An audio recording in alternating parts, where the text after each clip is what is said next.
देहरादून नगर निगम का पूरा क्षेत्र, देहरादून महानगर साफ और स्वच्छ शहरों की श्रेणी में देश के प्रमुख शहरों में आए, इसके लिए हम संकल्पबद्ध होकर काम कर रहे हैं।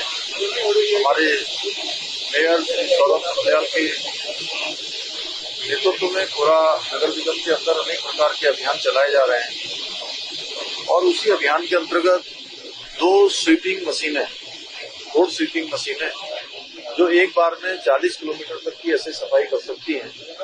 इसमें कूड़ा है, अन्य प्रकार का वेस्ट है, वो साफ हो जाएगा और इससे मैन पावर भी बढ़ेगी, बचेगी, समय की भी बचत होगी और देहरादून को क्लीन देहरादून और ग्रीन देहरादून बनाने में बहुत बड़ा योगदान होगा। ऐसे अन्य अभियानों को भी हम लगातार बढ़ावा दे रहे हैं। शहर के अंदर नए पार्कों का भी निर्माण हो रहा है, नए स्थान भी बनाए जा रहे हैं। स्मार्ट सिटी के रूप में देहरादून में पॉल्यूशन कम हो, उस दिशा में भी जहां इलेक्ट्रिक व्हीकल चार्जिंग के स्टेशन भी लगाए गए हैं।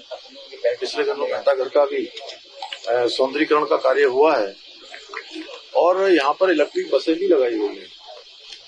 हमारा प्रयास है कि पर्यावरण की दृष्टि से भी ये शहर हमारी, जो हमारी शीतकालीन राजधानी है, शीतकालीन राजधानी स्वच्छ रहे, पर्यटकों के लिए भी एक पसंदीदा स्थान हमेशा की तरह देहरादून बना रहे। सर, युवाओं का जो आंदोलन था अब तो पूरा राजनीतिक रंग ले रहा है। आज कांग्रेस बड़ा प्रदर्शन कर रही है, तमाम जो युवा हैं उनको छोड़कर अब राजनीतिक लोग उस मंच पर दिख रहे हैं। देखिए, मैंने पहले भी सभी युवाओं से मैं अपील भी करता हूं। मैं युवाओं से कल भी मैंने कहा था कि युवाओं को तय करना है कि आखिर उनका आंदोलन चलाने वाले कौन लोग, आखिर उनके आंदोलन के कारण से या युवाओं को, नौजवानों को सड़क पर लाकर कौन लोग अपने हित साध रहे हैं, कौन लोग इसका पूरी तरह से, किन लोगों ने इसको राजनीति की तरफ पूरी तरह से धकेल दिया, इसका राजनीतिकरण कर दिया है। ऐसे लोग हैं जिनका इन युवाओं से, भर्ती परीक्षाओं से कोई लेना देना नहीं है, केवल वो अपना स्वार्थ सिद्ध करना चाहते हैं।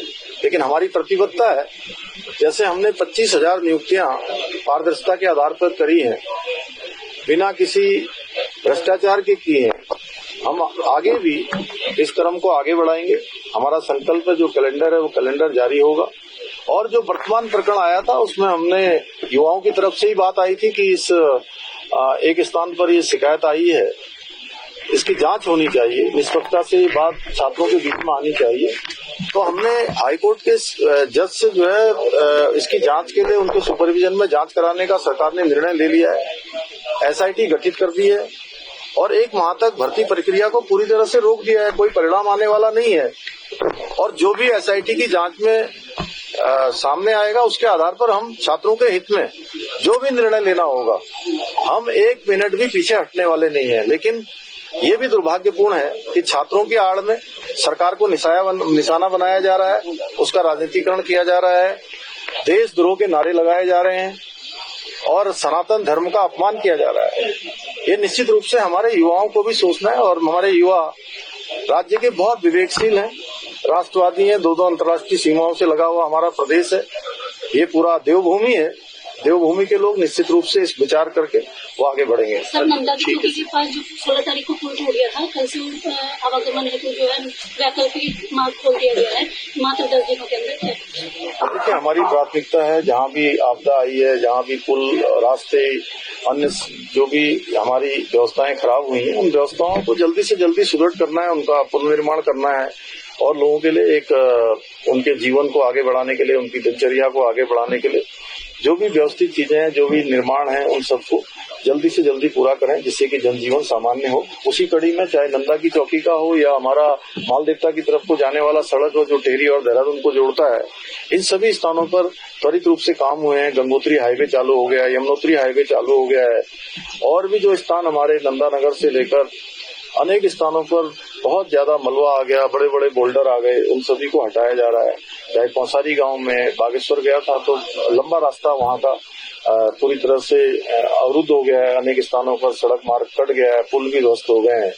और चाहे पौड़ी जनपद का सहजी हो या रुद्रप्रयाग में हमारा छेनागाड़ का क्षेत्र हो, धराली क्षेत्र हो, जहां पर आपदा के समय में टेलीफोन से लेकर बिजली की सारी व्यवस्थाएं पूरी तरह से ध्वस्त हो गई थी, उन सभी को फिर से रिस्टोर करने का काम युद्ध स्तर पर किया गया है। सर, केंद्र को रिवाइज प्रपोजल भी आप लोगों ने भेजा है, 1200 करोड़ को केंद्र ने दिया है।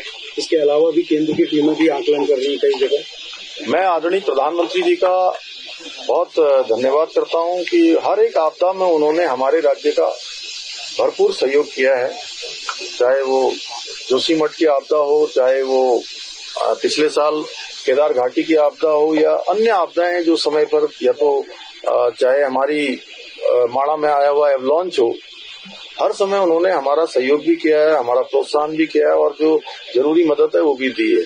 मैं गृह मंत्री जी का भी धन्यवाद करता हूं कि हर समय उन्होंने हमको चाहे आईटीबीपी हो, चाहे अन्य जो एजेंसियां हैं भारत सरकार की, एनडीआरएफ हो, उन सभी को यहाँ पर तैनात किया और हमको हर संभव मदद का आश्वासन दिया है। इसमें मैं प्रधानमंत्री जी का विशेष रूप से इसलिए धन्यवाद करता हूँ कि वो आपदा की घड़ी में हमारे सभी आपदा पीड़ितों के बीच में आए, उन्हें उन्होंने हौसला दिया और तत्कालिक रूप से उन्होंने कहा कि 1200 करोड़ रुपए की धनराशि की यहाँ पर उन्होंने हमको स्वीकृति भी प्रदान की कि हम कामों को आगे बढ़ाएंगे। बाकी मेजरमेंट चल रहा है, भारत सरकार की टीम आई हुई है और हम भी अपने जो नुकसान हुआ है वो आकलन भारत सरकार के समक्ष रख रहे हैं। हमको जरूर उसमें मदद मिलेगी।